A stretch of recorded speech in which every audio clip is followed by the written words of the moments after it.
We've had Dr. Risch on the program. We had identified the letter of Dr. Daniel Wallace, Cedars-Sinai, 42 years, in practice, the premier expert on hydroxychloroquine and lupus and antimalarials and rheumatoid arthritis, and the risk is nil, and he'd been prescribing it all these years. I mean, the lying that went on, the one study cited by the mob and the media, just, I guess, because Donald Trump said, hey, we're seeing there's no risk. What have you got to lose? Anyway, long story short is that we now have other people that have pointed this all out. Now, I want to play Dr. Risch's comments, and these are top-tier doctors. Daniel Wallace, a top-tier doctor, saying this. Listen. So the question is, what do studies of high-risk people show when they're treated early?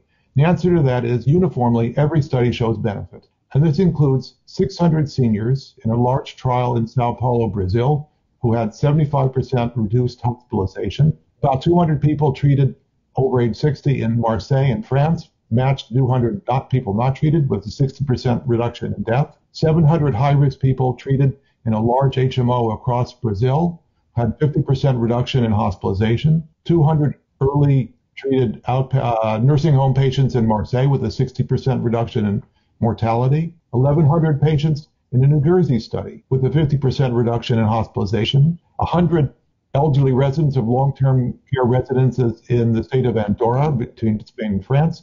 They had more than a tenfold reduction in mortality for hydroxychloroquine used with azithromycin. All right, so this, no matter how many times it's been said, no matter how many different ways, we had the one study that had to be retracted. There's the New York Sinai study. There is, the Henry Ford Hospital study. There is the study Dr. Risch just mentioned. I've told you all about Daniel Wallace. I mean, I've read that letter more times on the air than anyone else. Now, Senator Rand Paul of Kentucky, Congressman Louis Gohmert of Texas, they both contracted COVID-19. And both of them came out on the other side of the virus, healthy, armed with antibodies, by the way, and the information of the treatment and how it worked for them. I knew that Senator Rand Paul was a doctor, and I knew where he stood on how to treat this, so I didn't really feel as compelled to try and offer help.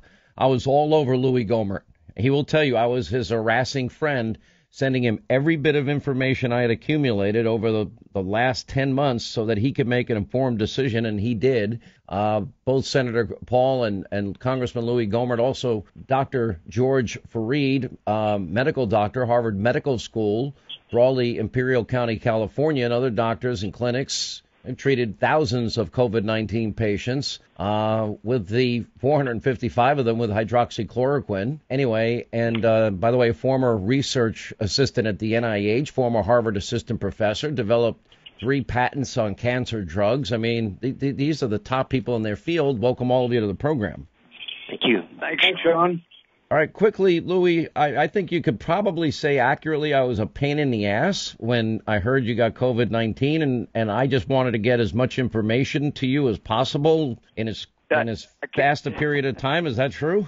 I can't say you were a pain in the ass, but yes, you got me great information. You were calling me every day, and for the rest of my life, I'll always remember and think fondly of what an incredible friend Sean Hannity is.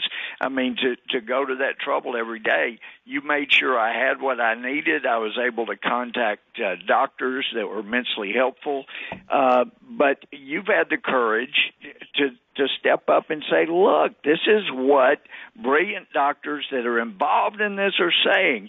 I've heard from really smart doctors that say, no, hydroxychloroquine, it doesn't help. Well, because they bought into the lies that have been put out there.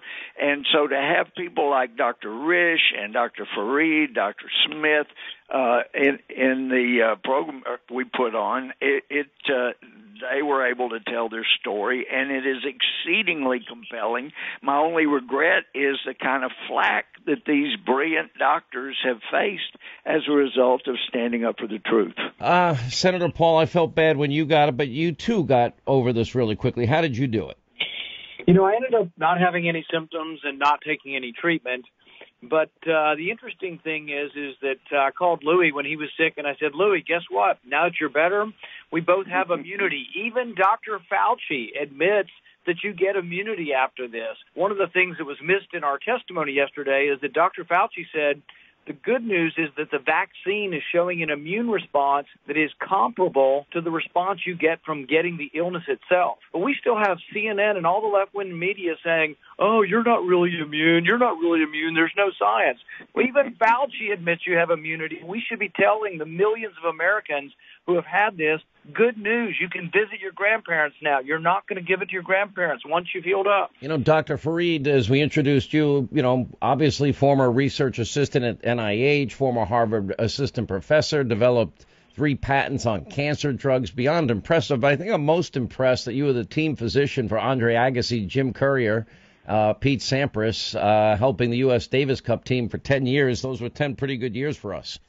Thank you, Sean, and thank you, Congressman Gohmert and Senator Paul. It was Sean, yes, that's one of the great epics of my life, being the team doctor for the U.S. Davis Cup team in the golden era for U.S. tennis. And between my dad actually led me into that. He was my hero. He worked with Albert Schweitzer and was a missionary doctor, and he was the team doctor for the U.S. Davis Cup team for 15 years. And he was a personal friend of Jack Kramer and doctor for Jack Kramer. Wow. But in any case, my dad would be backing me every step of the way in this mission to lead us in the right direction for ending this pandemic. It could have been ended. I'm absolutely convinced of that. We have a excellent treatment that is antiviral. It's a direct-acting antiviral because of the components of it, hydroxychloroquine with zinc and with one of the antibiotics that have antiviral action, azithromycin or doxycycline. And there's been a suppression that's been just tragic, not only in this pandemic, but probably for decades before, of the broad-spectrum efficacy of a cheap treatment for many viral illnesses. A really extraordinary orthopedic surgeon named Lee Merritt from Omaha wrote a beautiful paper just published in the Journal of American Physicians and Surgeons, and documents in an extraordinary way for an orthopedic surgeon what actually has happened, and maybe because of the vaccine industry, I'm not sure, but something in my mind, very sinister has happened that has led us to this point. I think President Trump was right when he said HCQ was a potential game changer, and I saw that. I saw the work of Rao and Zelenko. They're heroes of mine personally, and I adopted that when we had the epicenter here in the Imperial Valley for California, and were hit very hard. I treated nursing home patients who contracted the infection in an outbreak in June, and I received criticism for using the HCQ cocktail by the county health officer, but I did it, and 29 of 31 recovered. 43 staff people who cared for them contracted it, and they recovered when they needed to be on that cocktail. It's a very good treatment, and if it had been employed earlier, it's not too late to start to employ it, because if it had been, we would have had far fewer patients going into the hospital and ending up on ventilators or having severe collateral damage. Dr. Smith, in this web event with the congressman and senator, did show that in patients, high doses of hydroxychloroquine are very safe. And we know that the lower dose that we use in the 5-day treatment is extraordinarily safe. In fact, in rheumatoid arthritis patients and other autoimmune patients, the HCQ with methotrexate or other agents actually improves their cardiac status in the long-term status. I'm sorry to rant on this, but I just feel so strongly, and I don't know if it came across in that web event that we had. And I do thank Senator Paul and Representative Gohmert for including me in that. All right, quick break. We'll come back. Also, your calls, final half hour coming up, 800-941-SEAN, our number. You want to be a part of the program. All right, as we continue, Senator Rand Paul of Kentucky, Congressman Louis Gohmert of Texas, they both had contracted COVID-19.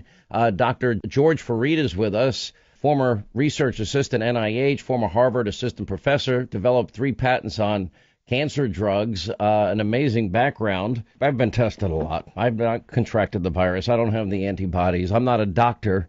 But it was people like you, Dr. Fareed, and it was people like Dr. Rashu we just mentioned. It was people like Dr. Oz and others that said you go to war with the army you have, not the one you wish you had.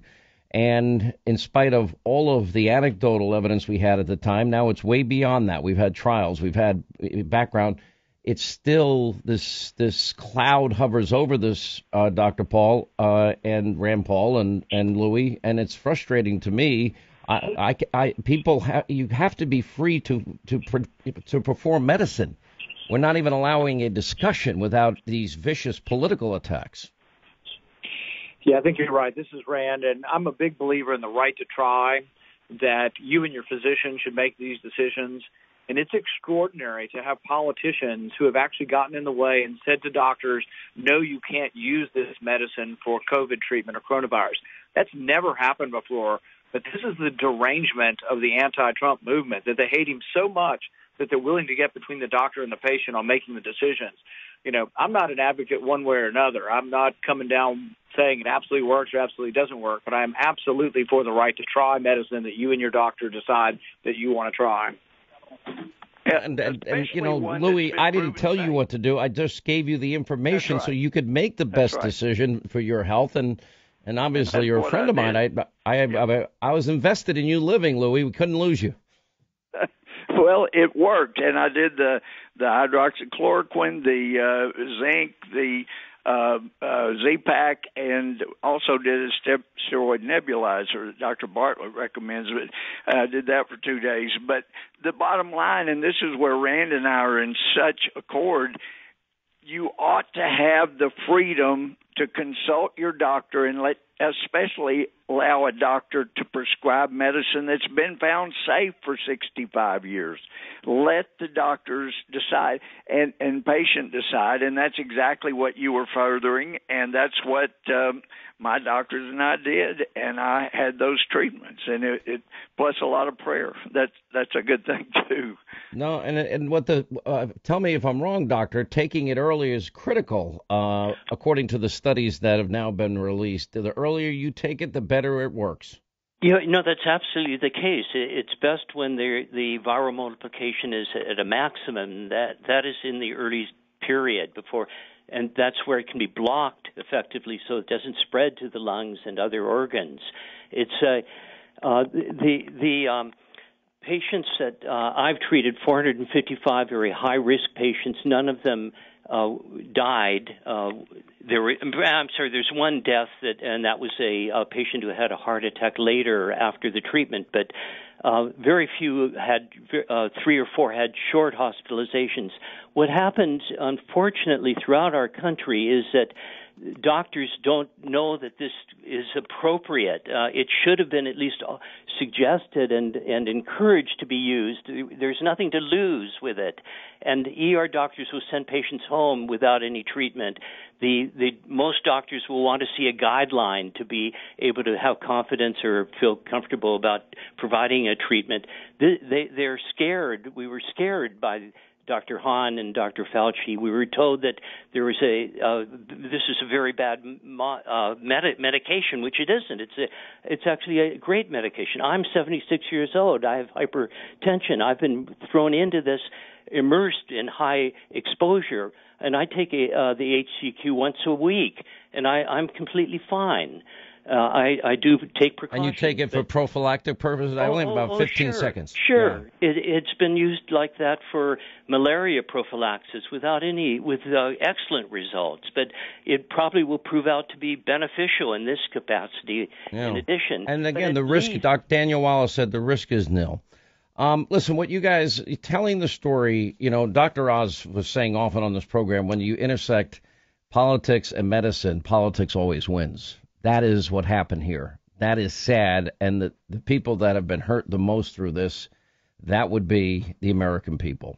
Thank you all for sharing your stories. We appreciate it. And we just want, let's keep America healthy again. Let's get this vaccine hopefully is on target. Dr. Rampal, thank you. I think you're right saying, hey, yeah, the antibodies are being created in these studies, or else they wouldn't be ongoing final stage studies for the vaccine. Louis, we're glad you're well. 800-941-SEAN is our number.